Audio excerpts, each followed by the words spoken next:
चक्रधारी शंखनाद से प्रिया त्यागी। आज की खास खबरें इस प्रकार हैं। दिशा सालियन के मौत पर एक नया खुलासा। आई विटनेस का दावा। दिशा सालियन को 4 लोगों ने 8 जून को रेप किया था। एक प्रत्यक्षदर्शी ने दावा किया है कि 8 जून की रात को दिशा सालियन के साथ बलात्कार हुआ था।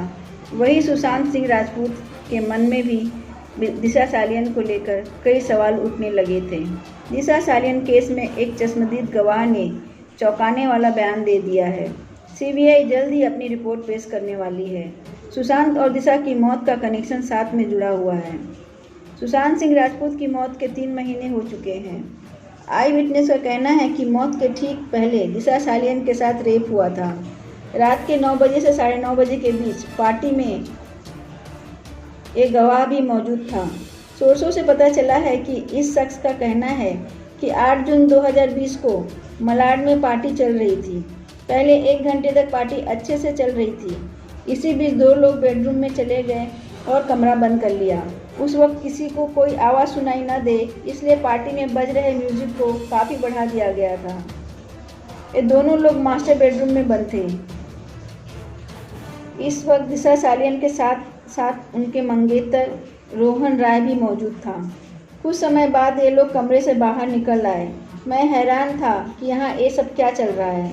मैंने क्या देखा, मैं ये सब जांच एजेंसियों को भी बता सकता हूँ।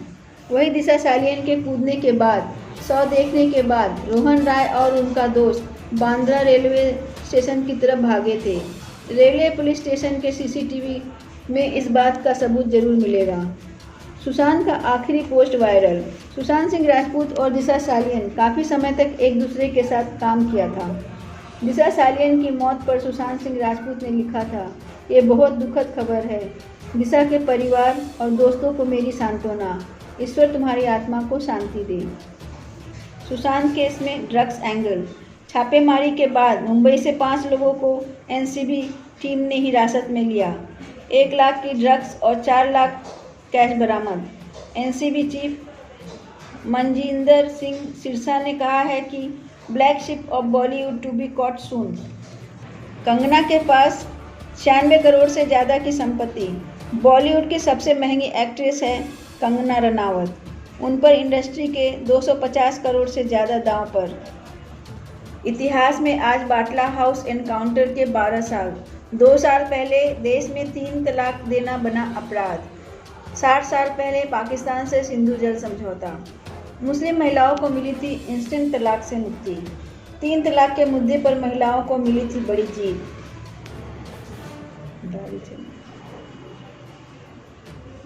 29 सितंबर 2008 को पहली बार ऑर्डिनेंस जारी। 2019 में दूसरी बार। राज्यसभा में 30 जुलाई 2019 को पारित हुआ बिल। इतिहास में आज का दिन बेहद खास था। सिंधु जल समझौता 3 तलाक को गैरकानूनी ठहराने के लिए पहली बार ऑर्डिनेंस जारी हुआ। लेकिन बाटला हाउस एनकाउंटर जैसी कड़वी यादें भी आज के साथ जुड़ी हैं, जब देश ने अपना जांबाज सिपाही को खो दिया था। नमन उनकी शहादत को। दिल्ली के बाटला हाउस में 19 सितंबर 2008 की सुबह एनकाउंटर हुआ था। उससे ठीक 1 हफ्ता पहले 13 सितंबर 2008 को दिल्ली में 5 जगहों पर ब्लास्ट हुए थे। 3 जिंदा बम भी मिले थे। 50 मिनट में हुए इन बम धमाकों में 30 लोग मारे गए थे। दिल्ली पुलिस की स्पेशल सेल धमाकों की जांच कर रही थी। तब वह बाटला हाउस में L18 नंबर की इमारत की 3री मंजिल पर पहुंच गई थी। वहां इंडियन मुजाहिदीन के संदिग्ध आतंकियों से मुठभेड़ हुई। मरने वाले 2 संदिग्ध आजमगढ़ के थे। 2 गिरफ्तार हुए, 1 फरार हो गया था। इस एनकाउंटर में टीम का नेतृत्व कर रहे मोहन चंद शर्मा, उनको 3 गोलियां लगी थी और उसी दिन उनकी होली फैमिली अस्पताल में मौत हो गई थी। इस दौरान मानवाधिकार संगठनों ने बाटला हाउस एनकाउंटर को फेक बताया था। दिल्ली हाई कोर्ट ने जांच के आदेश भी दिए थे। दिल्ली पुलिस को क्लीन चिट मिली थी। 2013 में अदालत ने शर्मा की हत्या के आरोप में शहजाद अहमद को उम्र कैद की सजा सुनाई थी। 1960 में सिंधु जल समझौता। 19 सितंबर 1960 को कराची में भारत के प्रधानमंत्री जवाहरलाल नेहरू और पाकिस्तान के राष्ट्रपति मोहम्मद अयूब खान के हस्ताक्षरों से सिंधु जल संधि हुआ। इसे इंडस वाटर ट्रीटी भी कहते हैं। भारत और पाकिस्तान के बीच तमाम विवाद रहे, युद्ध भी हुए, लेकिन इस संधि पर कोई असर नहीं पड़ा। 4 साल पहले जब उरी में भारतीय सैनिकों की हत्या हुई, तब मांग उठ रही थी भारत को यह समझौता रद्द कर देना चाहिए। सिंधु नदी का इलाका करीब 11.2 लाख किलोमीटर क्षेत्र में फैला है। ये इलाका पाकिस्तान 47%, भारत 39%, चीन 8% और अफगानिस्तान 6% में है। करीब 30 करोड़ लोग सिंधु नदी के आसपास के इलाकों में रहते हैं। सिंधु नदी की सहायक नदियों को पूर्वी और पश्चिमी नदियों में बांटा गया। सतलज, ब्यास और रावी नदियों को पूर्वी नदी बताया, जबकि झेलम, चेनाब और सिंधु नदी को पश्चिमी। इस समझौते के तहत पूर्वी नदियों का पानी भारत बिना रोक टोक के इस्तेमाल कर सकता है, लेकिन पश्चिमी नदियों का पानी पाकिस्तान के लिए होगा। समझौते के तहत पूर्वी नदियों का पानी भारत बिना रोक टोक के इस्तेमाल कर सकता है, लेकिन पश्चिमी नदियों का पानी पाकिस्तान के लिए होगा। समझौते में इन नदियों के पानी की सीमित इस्तेमाल का अधिकार भारत को भी है, जैसे बिजली बनाना, सिंचाई आदि। लेकिन भारत ने अब तक अपने अधिकार का बखूबी पालन नहीं किया है। INS विराट 30 साल की सेवा के बाद हुआ रिटायर। भारतीय नौसेना ने एयरक्राफ्ट कैरियर INS विराट को दी विदाई। ब्रिटिश नेवी द्वारा बनाया गया अकेला वॉरशिप जो अब तक टिका हुआ है। INS विराट को मदर के नाम से भी जाना जाता है। 12 मई 1987 में भारतीय नौसेना में शामिल किया गया था विराट को। सबसे पहले ब्रिटिश नेवी ने इस्तेमाल किया। 18 नवंबर 1959 को इस्तेमाल किया गया। ब्रिटिश के रॉयल नेवी में HMS हर्मीज के नाम से जाना जाता है। इसने अर्जेंटीना के खिलाफ युद्ध में हिस्सा लिया था। 1984 में ब्रिटिश ने इसे डीकमीशन कर दिया, यानी कि सेवा मुक्त कर दिया।